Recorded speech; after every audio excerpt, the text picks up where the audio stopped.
আসসালামু আলাইকুম ভিউয়ার্স, আপনারা যারা দেশ এবং দেশের বাইরে থেকে দেখতেছেন আপনাদেরকে জানাই অসংখ্য ধন্যবাদ।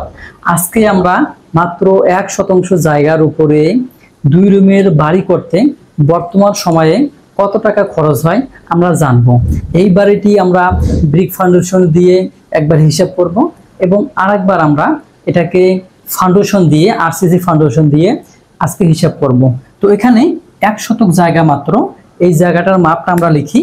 আমাদের এই পাশটা আমাদের দরকার হবে 23 ফিট 3 ইঞ্চি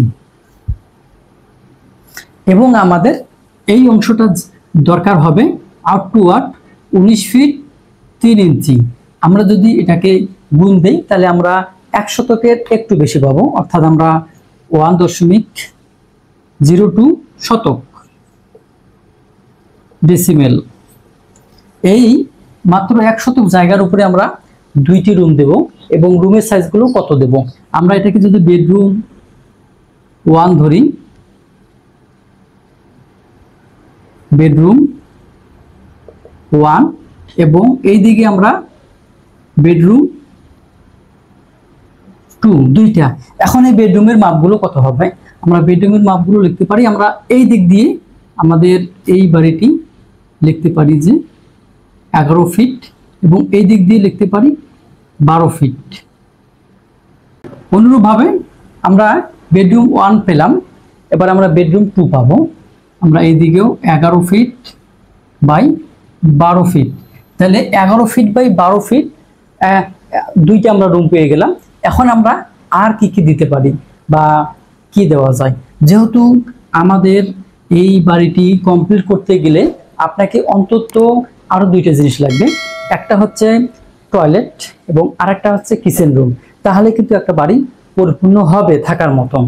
যদি সেখানে অন্য অন্য জিনিস নাও থাকে তারপরও চলবে, কিন্তু আপনার টয়লেট এবং কিচেন রুমটা থাকতেই হবে। এটা হচ্ছে টয়লেট বা টয়লেটের মাপটা আমরা দেই। এই টয়লেটের মাপ এই দিক থেকে আমরা 5 ফিট দেব এবং এই দিক থেকে আমরা 6 ফিট দেব। এবার আসি আমি কিচেন রুম। এটা আমাদের কিচেন রুম হবে, কিচেন এন্ড কিচেনের মাপটা কতটুকু এটা আপনাদের সুবিধা মতো আপনারা মাপ দিতে পারেন এই মাপটা।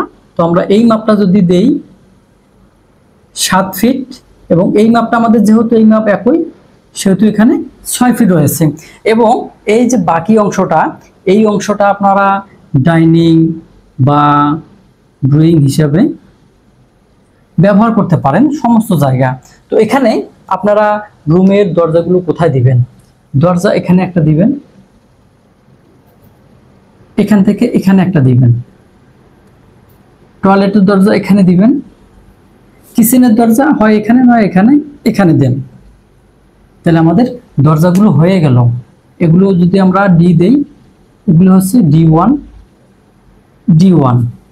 এবং আমরা এখানে একটা মেইন গেট পাবো। এই মেইন গেট আপনাদের ইচ্ছা মতো আপনারা দিতে পারেন, 4 ফিটও হতে পারে বা 3.5 ফিটও হতে পারে। এখন আমরা আমাদের এই বিল্ডিংটি আমরা জানলা দেই, এই এখানে আমরা ডাব্লু দেই, এখানে আমরা ডাব্লু দেই।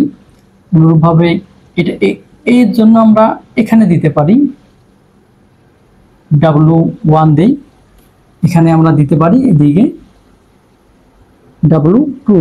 এই আমাদের জানালার মাপও আমরা দিতে পারি, এদিকে 5 ফিট বাই 4.5 ফিট, এটা হচ্ছে আপনার 2 ফিট বাই 1.5 ফিট এবং এটা হচ্ছে 4 ফিট বাই 4 ফিট। দরজা মাপ যদি দেই আমরা এই দরজা মাপ দেব 3 ফিট 4 ইঞ্চি। অনুরূপভাবে এখানেও 3 ফিট 4 ইঞ্চি এবং টয়লেট এবং কিচেন রুমের যেই দরজাটা হবে সেটা হচ্ছে 2.5 ফিট বা 30 ইঞ্চি। আমাদের কিন্তু শেষ হয়ে গেল সব। এখন আমরা এই যে বিল্ডিংটি বা বাড়িটি যদি আমরা টিন শেড দিতে যাই সেক্ষেত্রে আমাদের কত টাকা লাগতে পারে। এই 2 রুম সাথে এই অংশটা যদি আমরা টিন শেড দিতে যাই এবং আমরা চতুর্দিকে এই ওয়ালগুলো আমরা 5 ইঞ্চি গাঁথুনি দেব। এখন যদি আপনারা এর থেকেও যদি টাকা কম খরচ করতে চান, অনেকেই 3 ইঞ্চি গাঁথুনি দিবে, কিন্তু 3 ইঞ্চি গাঁথুনি দিলে এটা কখনো সমাধান হবে না। অর্থাৎ 3 ইঞ্চি গাঁথুনি দিলে এটা দুর্বল হবে।